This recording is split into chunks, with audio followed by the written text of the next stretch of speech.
right around Sunday, Monday, right, we entered into a gateway, an energetic gateway. What was this? Well, come on, talk to me. Come on, man. What's going on? What we entered into? We had solar flash the week of Thanksgiving. So that was real. So what happened? I heard about that. That's some real shit. What happened, Rod? Yeah. What happened? We experienced the solar flashes according to our consciousness. If it's a solar flare that the earth or the sun and the earth is communicating, telling them to wake up a certain level of sleepers, right? Uh-huh.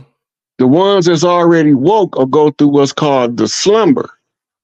And you will feel lethargic, like something just ain't right. I'm off a step. Yeah. Right? Yeah. Yeah. Right. All that is like the tides go out and then they come back in. Imagine the reason that the tide went out, which is directly related to the solar flare. The flare came in for the ones that's be a lower rank than us. Uh-huh. I stayed messed up from all the way to like yesterday. I slept about 19 hours. Yeah, that sleep been serious, huh, bro? Right, but that's all because.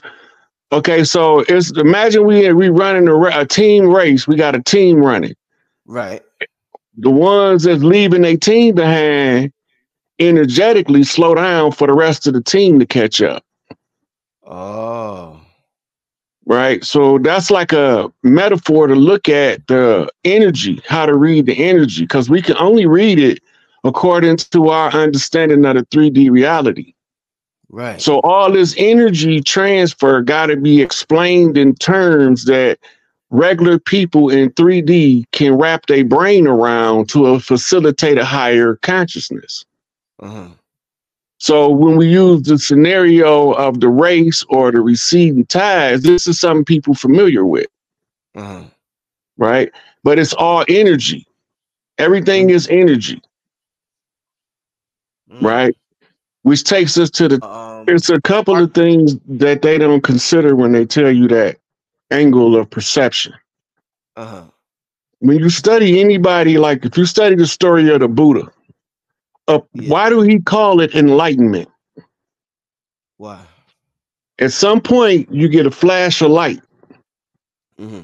You cross it from the physical, 3D, mind, to the fourth dimensional spiritual mind unity.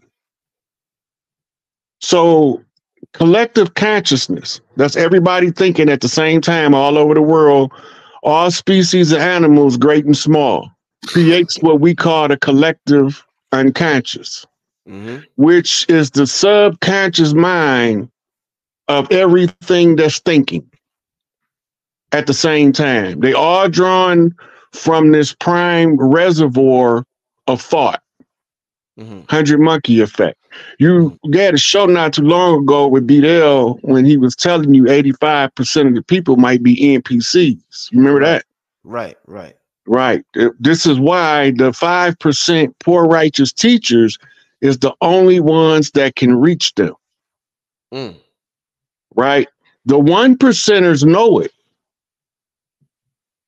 Right? So they send 4% at the 5%, or they send, let me see, 9% at the 5% to shut them down so they never wake up to 85%.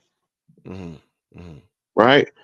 So the 1%ers got people that's scattered throughout the 85% and the 5% that work for the 1%. We call them turncoats and traitors. Right? But that's not really what's going on. What's really going on is they don't know they work for them people. They like the Agent Smith effect in the Matrix. Okay. All right. Now, when the Buddha becomes enlightened, he experiences a flash of light.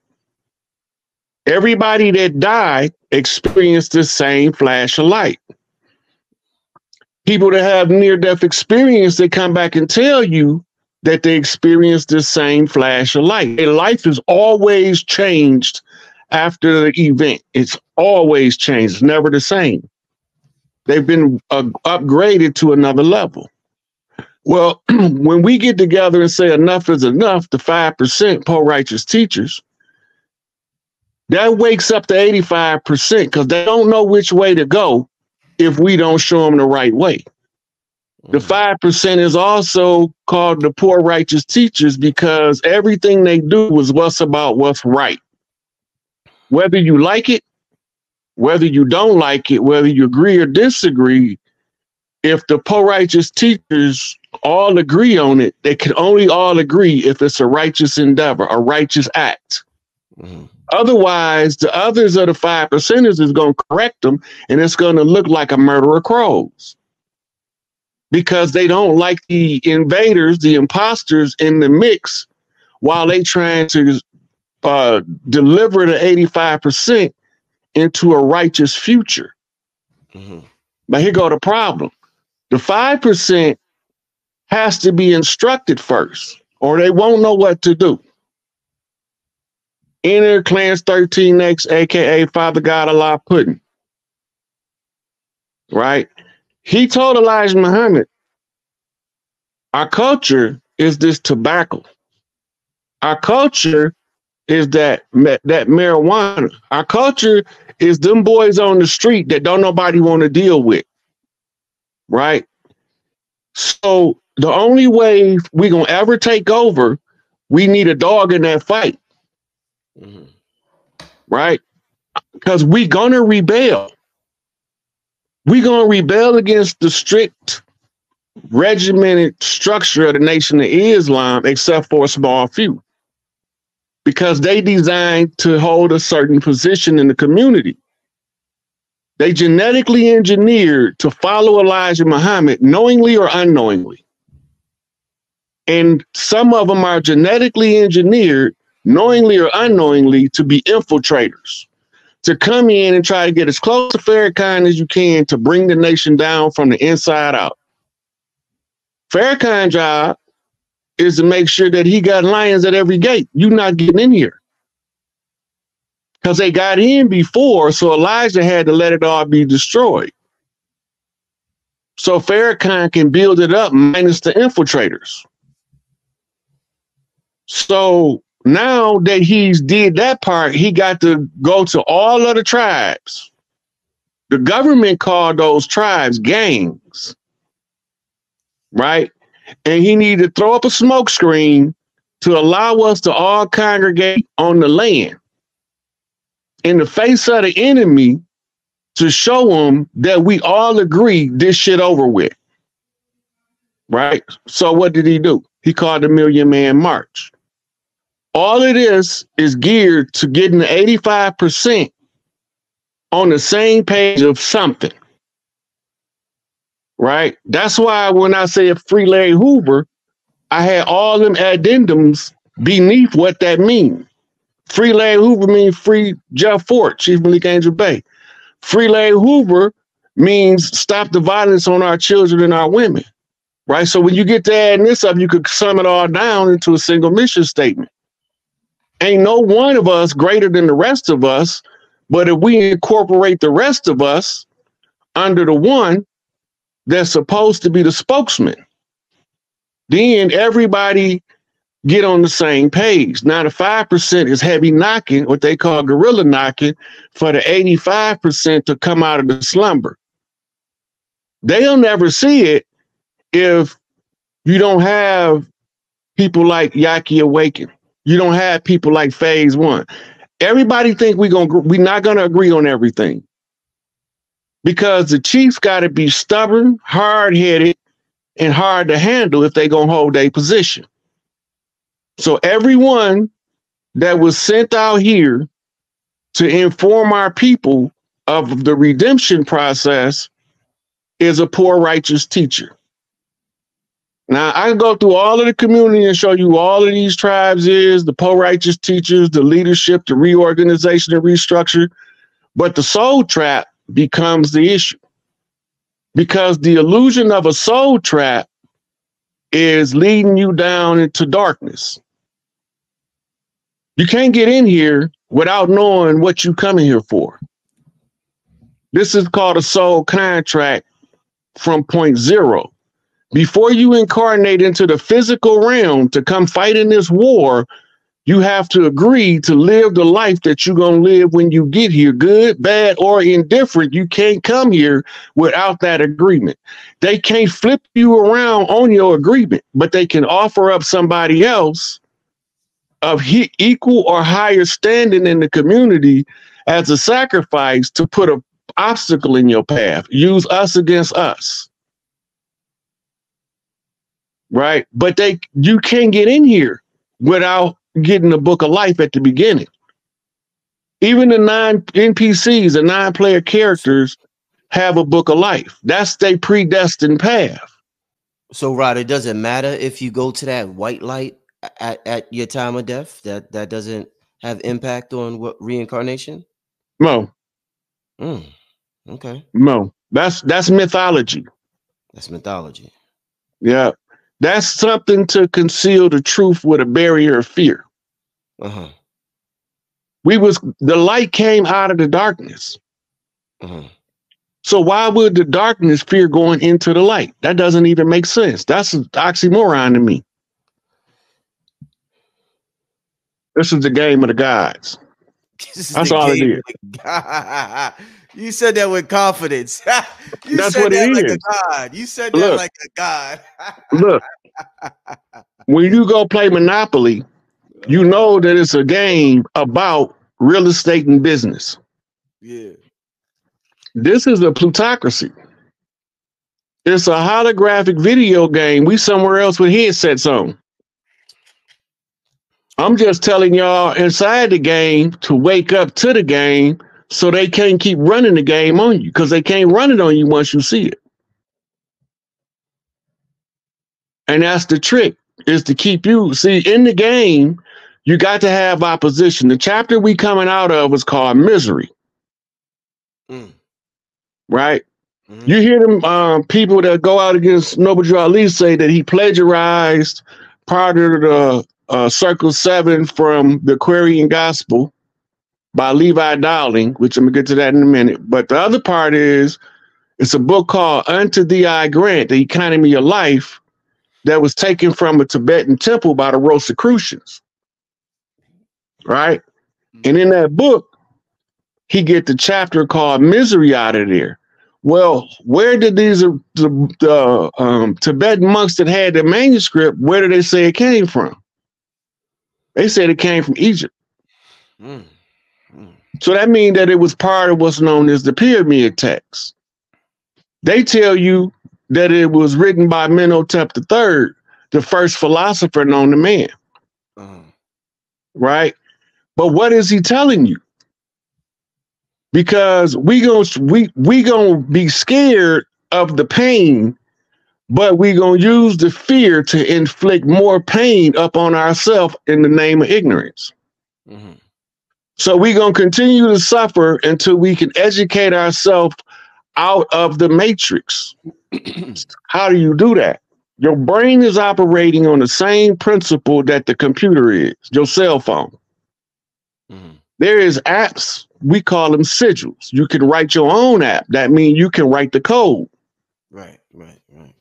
And you can store that app on your screen, and then you can put it in auto mode where it'll activate when it's needed. Everybody should have been taught sigil writing in school, but they never wanted to teach you that because they didn't know the apps that you would write.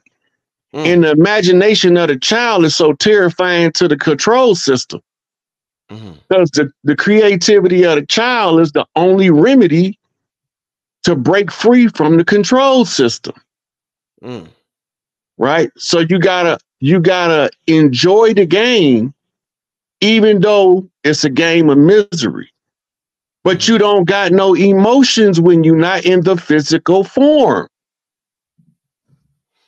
So everything that you experience, the good emotions and the bad emotions, right? They all contribute to the experience of the game of the gods. That's part of it.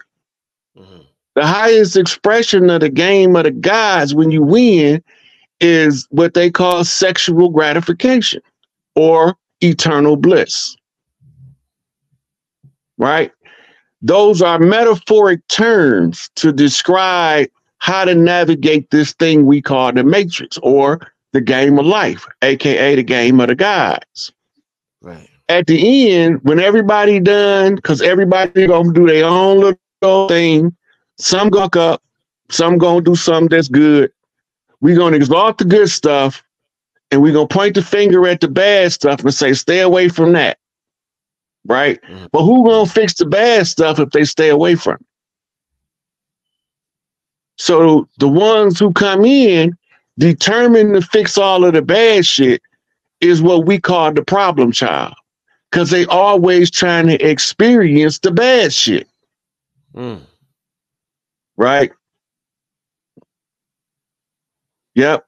That's exactly right. He 100%. Divinely prepared and authored is two different things. But the whole thing was, Noble Ali wrote the Circle 7 to pass codes to other chiefs. He wrote the Circle 7 to give us an insight into the games being played on us. Right? Now, he could, if he wrote it in his own words, he would have been violating the rules of the game because he could have flat out told us. He can't flat out tell us because he would be violating the rules of the game. Mm-hmm. He's mastered the game already. So the only time the masters can tell the rest of the students the direct answer is at the end of the game. Final exams is an oral exam. Everybody's coming for the PhD, right? And it's all oral exams. All these guys you seeing now just coming out, a lot of them coming on your channel, they coming to get their PhD. They coming to show their worth to the rest of the elders so that they'll know that the future, we're going into a golden age, is in the hands of the right people for the right reasons to produce the right conditions in order for us to live a righteous life. It's going to take people like me that went the wrong way first to come back to the right way. Because I done seen both sides now. Now I know what the trick is. Right? It's going to take people that is ornery and stubborn and act like they the only ones on earth know something, but they're going to always have somebody they give honors to. Right. Right? You can go try to argue with Farrakhan, and what the first thing he's going to say? Well, the Honorable Elijah Muhammad taught me. Even in the end of Malcolm days, after leaving the Nation of Islam, they asked him, like a couple days before he died, he said, I still believe that the messenger, Honorable Elijah Muhammad, is the best thing for our people in this day and time. Right? We don't want to remember that because we want to point the finger at the Nation of Islam for the loss of our beloved shining black prince. When we don't want to look at the government who actually now is coming out. I've been saying it for years, and they told me I was crazy that the nation did it, but I've been telling them for years it's right in the fucking FBI files the government did it. And they didn't want to hear it. Now the government is confessed. It's been drug out in the open. The dirty players has told the story the same way I told the story 30 years ago when I barely knew what the fuck I was looking at. Right? So now we know the government had Malcolm killed, but Malcolm still, right before he died, said that he believed that the Honorable Elijah Muhammad had the best message or the best programs for us. Right? Now remember, he's in the fledgling days of the Organization of African and African American Unity. Right? And he got an Islamic group. I forgot the American Muslim Mission, right? That he started that incorporated pale faces into the fight, right? But all of this is, once you get to a certain level and you see the game being played, don't nobody got to tell you where to go. You go fill the hole that's there. Right. You go fill the position. And once you plug that hole, can't nobody get past you. You need a dog in every fight. Indeed. So you're not trapped here, right? But what you are is you contracted. Contract, not trapped, contracted. It's a difference. What about And the only way to get back to the oldest contract is to know the history of the earth. Because you get to the oldest contract, the first contract